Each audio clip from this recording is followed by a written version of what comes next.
taiteilijan henkilön maalaavan Kalevalaa ja siis Kalevalan aiheita. Mulla on kaksi osaa. Yksi on tämä iso taulu Sammosolta.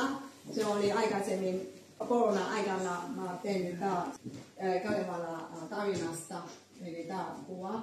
Ja sen jälkeen sitten mä aloitin tämä hahmo